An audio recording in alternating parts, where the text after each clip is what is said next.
little children named Hänsel and Gretel. Once upon a time, in a land far, far away, a broom maker and his wife and their 2 children lived in a tiny cottage at the edge of the woods.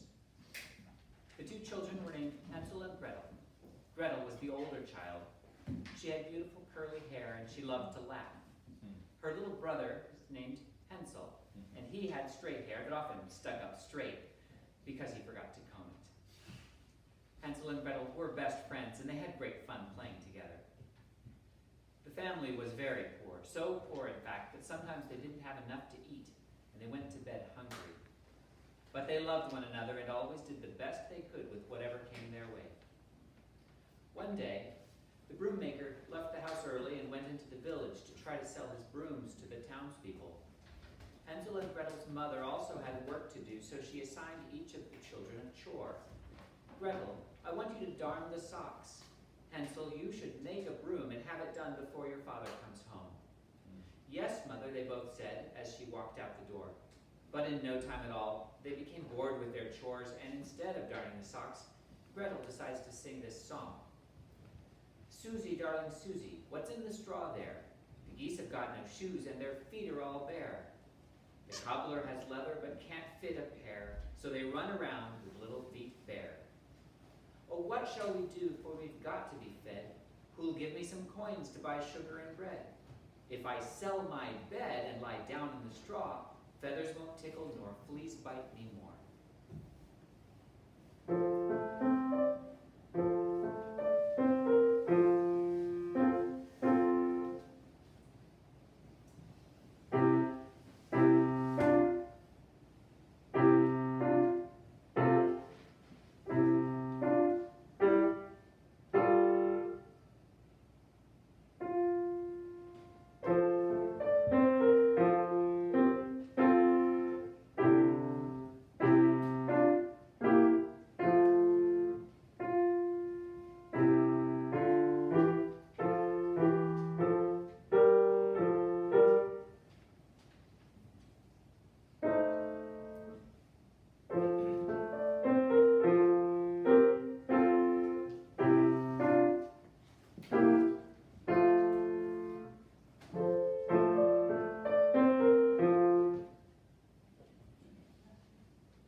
That was fun, she said when she finished singing.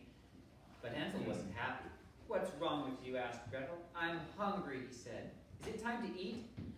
No, not until Mother comes home, says Gretel.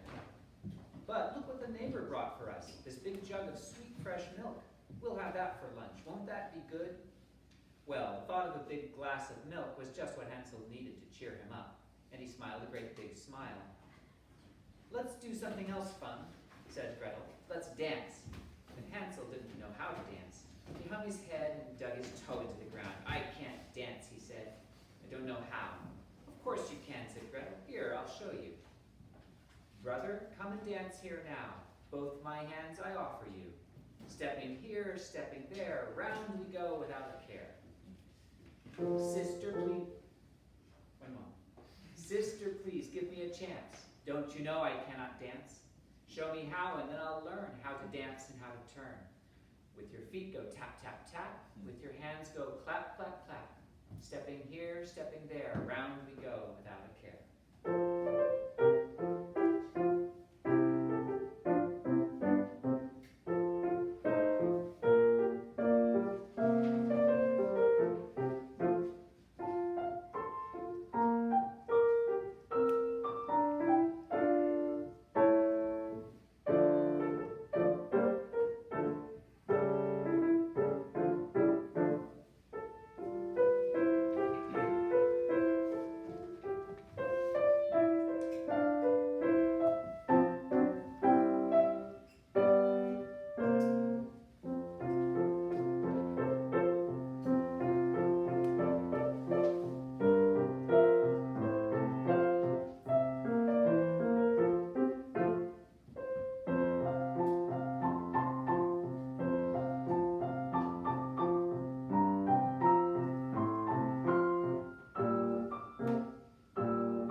so much fun singing and dancing, they didn't notice their mother come in. And when she saw that they didn't have their work done, she was furious. "I thought I told you to darn the socks, Gretel. Hansel, you haven't even gathered the straw for the broom." She was so angry she picked up a stick and swung it at the children. But instead of swatting their behinds, she accidentally knocked over the jug of milk, which rolled off the table and onto the floor and broke. Then she was really mad. "Oh, you're good for nothing. Take your buckets and go into the forest and pick some blackberries so at least we'll have something to eat." So Hansel and Gretel each took a little pail and walked into the forest to look for berries. Their mother sat down at the table, put her head on her arms and cried because she didn't know how she was going to feed her family. Not long afterward, the broom maker returned home. He was singing merrily because he had a very good day in the village.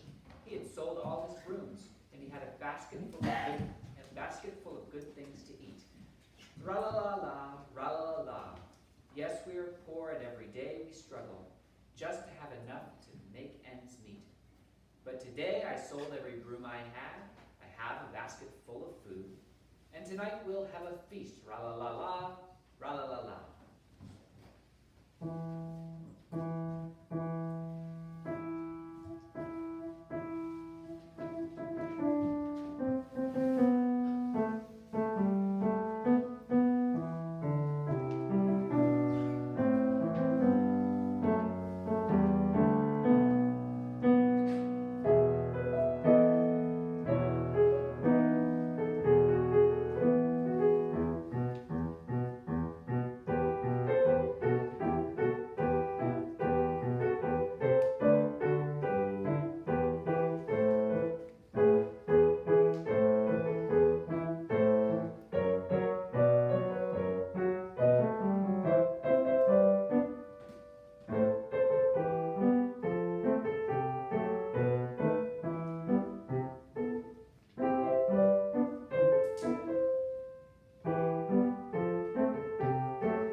Very happy.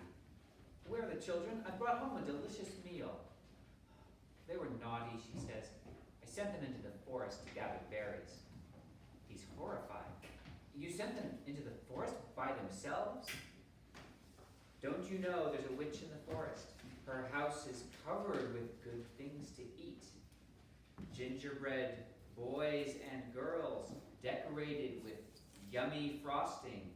She waits for little children to wander by, and as soon as the children come close, she sneaks up behind them and pushes them into her oven, bakes them until they're crispy brown, turns them into sweet little gingerbread children, then stacks them on a plate and serves them to all her witch friends. Wife," says the father, "she's evil."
She climbs on her broomstick and flies through the forest and over the mountains, flies through the mists and the storms, and when daylight comes, she returns home.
Are very worried now. Quick, put on your shawl, says the father.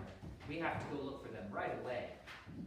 And so they set out into the forest to rescue their children from the witch. Meanwhile, Hänsel and Gretel have a wonderful afternoon in the forest. They find lots of berries. They stuff themselves with blackberries and sing a song. A man stands in the forest, a little man.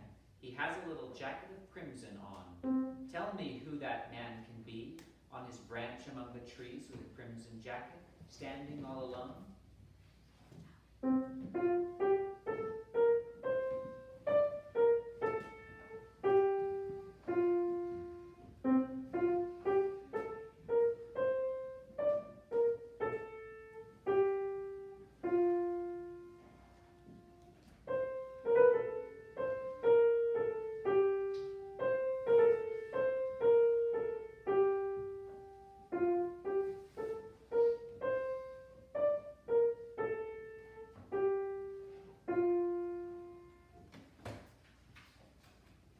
Finally, their buckets are full.